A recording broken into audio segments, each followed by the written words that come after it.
I read two of your letters published in the Wall Street Journal and got the sense when we last spoke that you say a lot of things that many doctors are thinking, but not saying or don't know how to articulate. I hope to hear those too. I'm so happy to have you on the pod, Paula. As we dive in, can you please introduce yourself and what you do and how in the world you do it all? Well, first of all, I want to thank you for having me on your podcast. I think what you guys are doing is great, and the more voices that we have out there and the ways to communicate, I think, are really important, especially when it comes to healthcare. I'm a surgeon by trade. By birth, my dad was a surgeon. My brother's a surgeon. I'm married to a surgeon, two uncles. You kind of get the picture. It's the family business. So I also am passionate. I love what I do, and I love being a surgeon. I hate the system, and I thought maybe it was time to try to change it. So I fell into this as an entrepreneur. I have two kids. My youngest went off to college, and I said, now what do I do?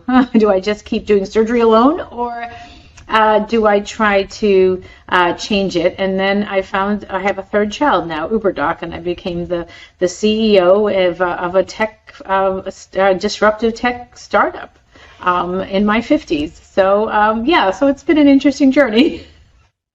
Yeah, that's amazing. And I would love to touch, as I mentioned, quite a bit on access and what's fair and right when it comes to healthcare.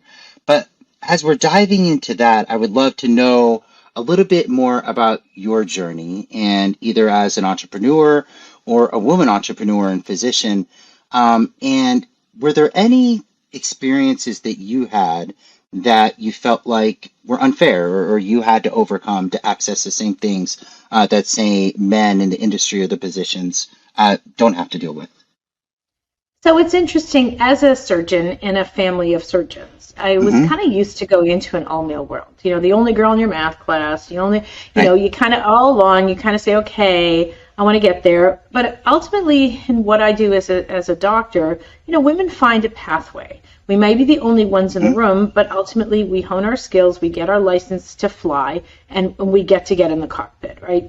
Because we follow the rules. And it's a meritocracy pretty much. And as long as you do what you're supposed to do, you build your practice. That isn't to say that women in medicine, of course, are still, I think it's actually 70%.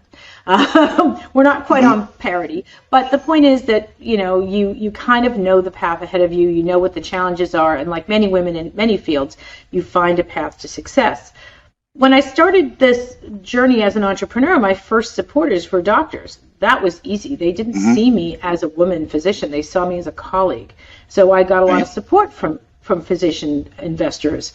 Physicians, I love them dearly, but they don't have enough zeros. So when you have to kind of pitch your product to a bigger world and suddenly enter the business world, it was a completely different story. I mean, I pitched my product, and who isn't going to fall in love with, hey, you want to get direct access to a specialist, without waiting and pay a transparent price. Like, everyone has a moment in their lives or their family's lives when they knew they couldn't get in and needed to get in. So people have a visceral response to UBERDOC. But it was crickets. I mean, I didn't get any invitations back or any interest in terms of investment. And I'm like, what's going on here? Do I smell? What's involved? So then it took, it was a Wall Street Journal article and an NPR report and a lot of research that came out a few years ago about the amount of money that gets women-founded companies only get about 2% of the money that's out there in venture capital. 2%. I was pretty floored by that statistic. I was not aware. I was completely naive.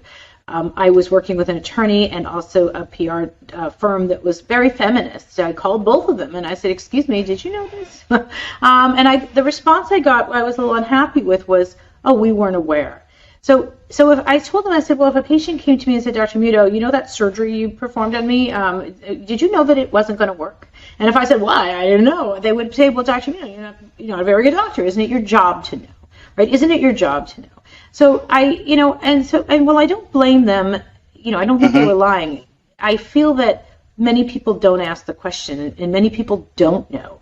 And that's been something that I'm very sensitive about in this journey, and I'm quite outspoken about, is that once we find that path to success, we need to lay crumbs in the forest for the next woman, because there is no playbook on this.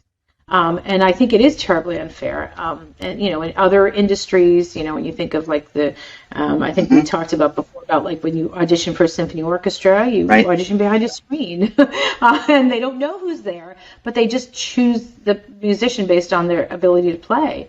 And when you get time on the Webb telescope, you just put it in, you put it in blindly without any name attached, so that you get time because the idea is good. I think that investment probably needs to go into that. So it is unfair, but I think that's kind of the nature of investment. Right. And you talk about leaving those breadcrumbs for the future generations of women entrepreneurs. What are some of those breadcrumbs, or what are some of the advice that you would give to a woman entrepreneur today, now that you've gotten through to the other side and you're successful and I like saying the other side. I don't know if there is another side, Chris. I think it's just of course. because every time you get to the next level, there's another staircase, right? Another door you have to find. So, but Yeah. I think that the expectation is important. It's so important to know, wow, someone else had the same experience. That was true even in like medicine, right? When women were complaining about harassment, people were quiet about it, right? You could only, because people didn't want to talk about it, because you were going to be perceived as weak if you complained. And the only way we could change it is when people felt comfortable to share their story. And so with women entrepreneurs, I think it's important to just say it, be truthful.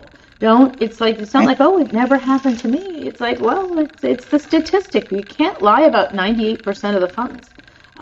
Money doesn't lie. It may not be correct, but it doesn't, usually it tells the truth. So I think that is a big part of it, is opening the communication and making women, feel comfortable to share and to question it, and not have the fear that if they do question it, they'll be kind of ostracized. In that, I just think it's wrong, and and if we want young people to follow in this path, they have to be given the same. They have to at least be given the clue at which door to knock on. Right.